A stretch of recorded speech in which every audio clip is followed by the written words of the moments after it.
The diner was packed that Saturday morning. Families laughing over pancakes, waitresses rushing between tables, the smell of coffee filling the air. But in the corner booth, a quiet struggle went unnoticed. A young boy sat with his father, his small hands trembling as he tried to lift his spoon.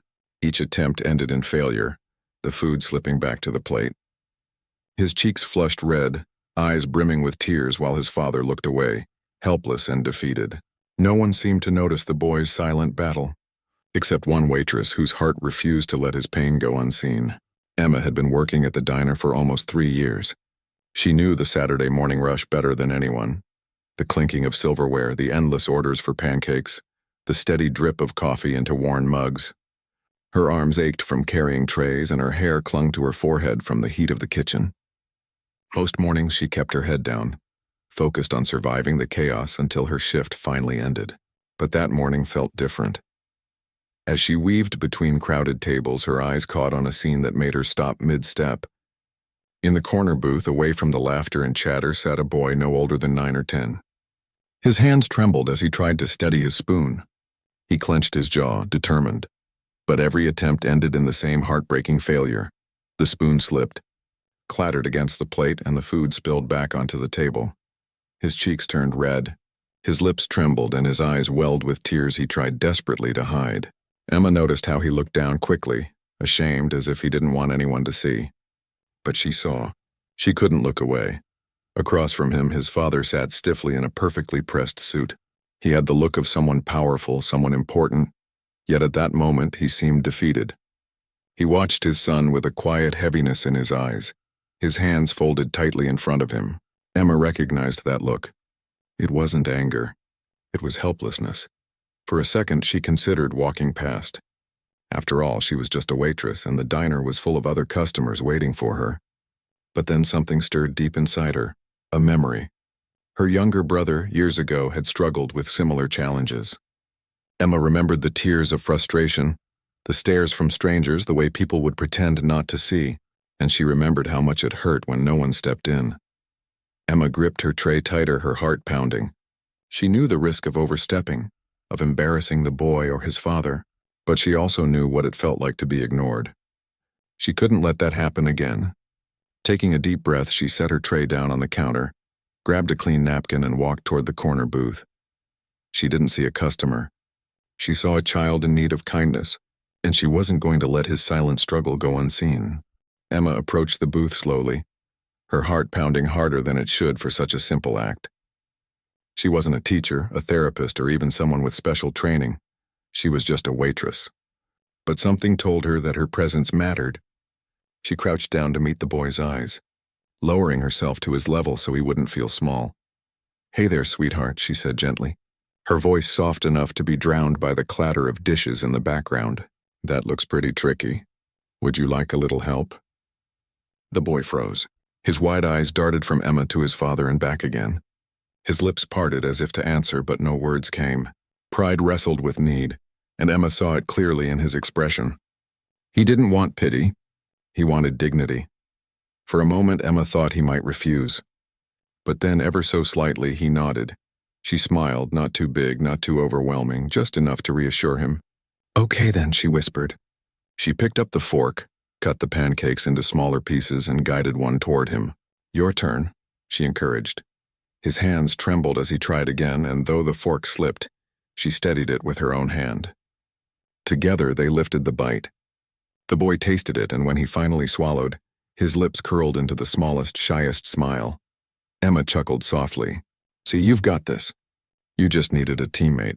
For the next 10 minutes, she stayed beside him, feeding him gently when he grew tired, guiding his hand when he wanted to try, and laughing with him when the syrup dripped onto his chin. The boy giggled, his earlier tears forgotten. His eyes sparkled in a way that made Emma's throat tighten. The rest of the diner carried on as if nothing unusual was happening. Customers chatted, plates clinked, coffee poured. But at that little booth, the world had shifted. Emma hadn't just given him food. She had given him dignity. She had given him joy. And though she couldn't have known it yet, her simple act of kindness was about to ripple far beyond that morning. The boy's father had sat silently the entire time, his hands folded on the table, his gaze fixed on the scene unfolding before him. To anyone else in the diner, he was just another man in a suit, albeit an expensive one. But if they knew his name, they would recognize him instantly. He was a billionaire, a man who could change the course of entire industries with a single decision. He was used to power, respect, and control, yet here in the quiet corner of a diner he felt powerless. For years he had thrown himself into work. It was easier than facing the truth, that no matter how much money he made, no matter how many companies he built, he couldn't change his son's struggles.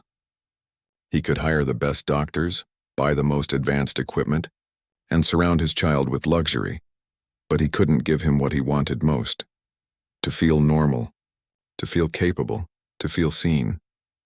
And now, watching Emma kneel beside his boy, feeding him gently, laughing with him, lifting his spirit with patience and compassion, he felt something he hadn't felt in a long time: hope.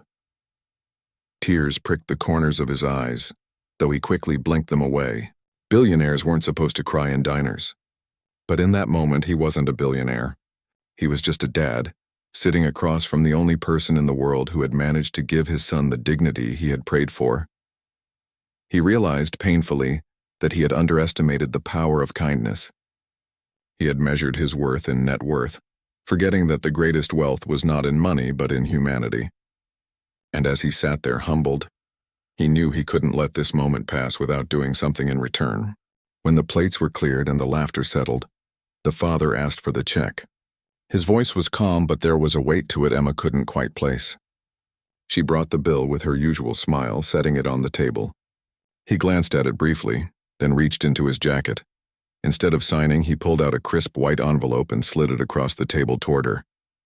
His eyes met hers for only a second, but in that second, Emma felt something pass between them. Something deeper than words.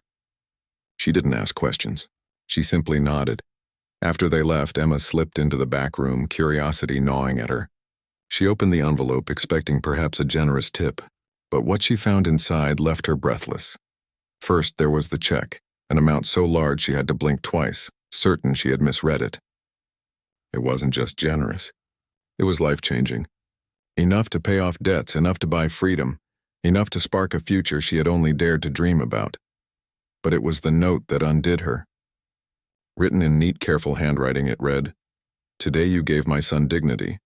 You reminded me that true wealth is measured not in dollars, but in kindness. You gave my child what I, with all my resources, could not. Please use this to follow your dreams. Because of you, I am reminded of mine." Emma pressed the note to her chest, tears filling her eyes. She'd come to work that morning tired, overworked, and unsure if she could keep going. Now she stood in the diner's back room holding proof that kindness mattered, that her small act had reached farther than she could have imagined. Weeks later, Emma stood outside a cafe with her name shining proudly above the door. The windows gleamed. The smell of fresh coffee drifted out into the street, and her heart raced with a joy she could hardly contain. This was hers, her dream, now a reality.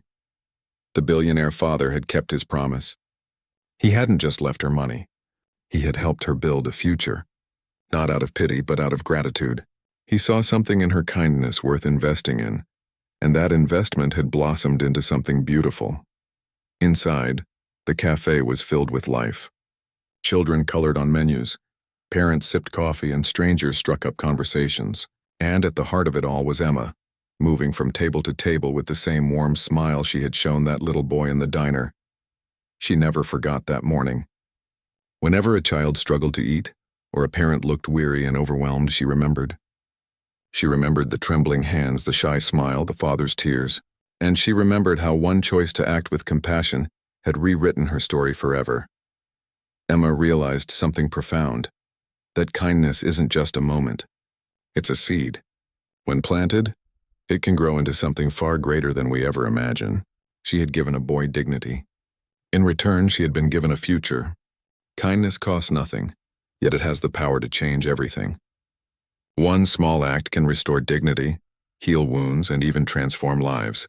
No matter who we are or how much we have, we carry within us the ability to care for one another. And sometimes, when we least expect it, that single act of compassion ripples outward, touching hearts, rewriting destinies, and reminding us all of the greatest truth, that the richest wealth of all is love.